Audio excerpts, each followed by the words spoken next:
kami akan melakukan presentasi penelitian kami yang berjudul Investigasi Pemilikan Frekuensi Terbaik untuk aplikasi jaringan sensor nirkabel.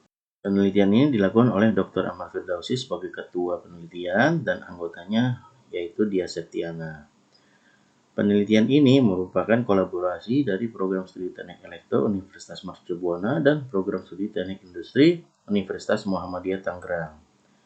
Penelitian ini dilakukan pada 2024, yaitu dengan skema penelitian kerjasama dalam negeri. Latar belakang kenapa dilakukan penelitian ini, yaitu adalah jaringan sensor nirkabel memiliki 3 buah frekuensi, yaitu 433, 868, dan 900 MHz. Nah, frekuensi ini memiliki beberapa kelebihan dan kekurangan. Misalnya, dalam 433 Hz itu memiliki jarak yang jauh, sedangkan di 920 MHz itu jaraknya lebih pendek. Tetapi apakah seperti ini pada aplikasinya? Maka kita lakukan penelitian untuk apakah benar frekuensi 433 itu lebih baik ataukah frekuensi yang lebih tinggi itu lebih baik untuk digunakan pada jaringan sensor nirkabel dengan posisi yang dekat dengan tanah. Penelitian kami ini memiliki beberapa metode penelitian, yaitu studi pustaka, kemudian kami lakukan pembuatan alat dan melakukan pengukuran di lapangan. Kemudian hasil pengukuran tersebut kami lakukan validasi dan evaluasi. Pada studi pustaka, kami telah melakukan beberapa peneliti seperti Wong Sang itu menggunakan metode Cognitive Wireless Sensor Network untuk menghasilkan arsitektur radiofrekuensi berdaya rendah. Kemudian Hakim itu melakukan komparasi antara frekuensi 920 MHz dengan 2,4 GHz. Dan yang terakhir, Hejung menghasilkan penelitian yaitu koeksistensi antara jaringan-jaringan dan frekuensi-frekuensi berbeda untuk menghasilkan transmisi data tanpa interupsi. Penelitian-penelitian tersebut menggunakan parameter yaitu RSSI sebagai parameter hasil pengukuran untuk menentukan performansi dari frekuensi-frekuensi yang digunakan. Setelah studi pustaka, kami lakukan pembuatan alat, yaitu alat kami menggunakan transmitter radio LoRa dan receiver radio LoRa yang dipadukan dengan mikrokontrol ESP32 dan juga antena. Antena yang kami gunakan yaitu memiliki ketinggian sekitar 30 cm di atas tanah. Setiap sinyal yang dikirim dari pemancar LoRa akan diterima oleh penerima LoRa dan kemudian sinyal tersebut akan disimpan di komputer yang kemudian akan kami lakukan analisa. Kami lakukan pengukuran yaitu pada jarak 0 meter sampai 100 meter dengan interval pengukuran sebesar 5 meter.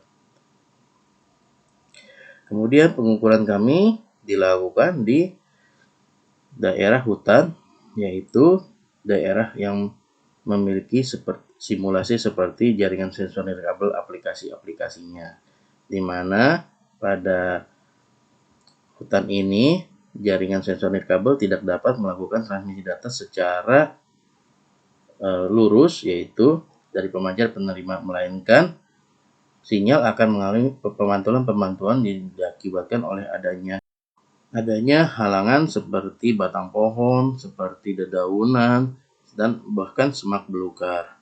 Oleh karena itu, ini menghasilkan tempat yang sangat pas pada aplikasi jaringan sensor nirkabel. Hasilnya adalah kita memiliki pengukuran RSSI pada 3 frekuensi, yaitu di 433 MHz, kemudian pengukuran di 868 MHz, kemudian pengukuran di 920 MHz untuk frekuensi-frekuensi tersebut. Setelah kita dapatkan pengukuran, maka kita lakukan analisa hasil pengukuran frekuensi-frekuensi tersebut. Dari hasil analisa, kita bisa melihat bahwa frekuensi 433 MHz memiliki nilai RSSI yang sangat rendah, yaitu kurang dari minus 148 dBm. Ini menunjukkan bahwa 433 MHz ini memiliki frekuensi yang buruk apabila digunakan pada aplikasi WSN. Apabila dibandingkan dengan 868 MHz yang hanya minus 96 dBm dan di 920 MHz yang memiliki nilai minus 93 dBm. Oleh karena itu, hasil penelitian ini menunjukkan bahwa frekuensi 433 MHz sangat buruk digunakan di aplikasi WSN yang berada di atas dekat. Kemudian, kita juga akan lakukan analisa dari sisi Fresnel zone. Dari hasil analisa di Fresnel zone, frekuensi 433 MHz membutuhkan ketinggian antena setidak-tidaknya 4,2 meter.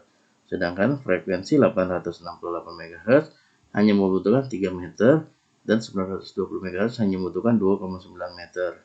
Hal ini menunjukkan bahwa frekuensi 433 MHz tidak dapat digunakan di aplikasi WSN yang dekat dengan tanah karena Fresnel zone akan menghasilkan loss yang sangat besar untuk sinyal gelombang elektromagnetik di frekuensi 433 MHz.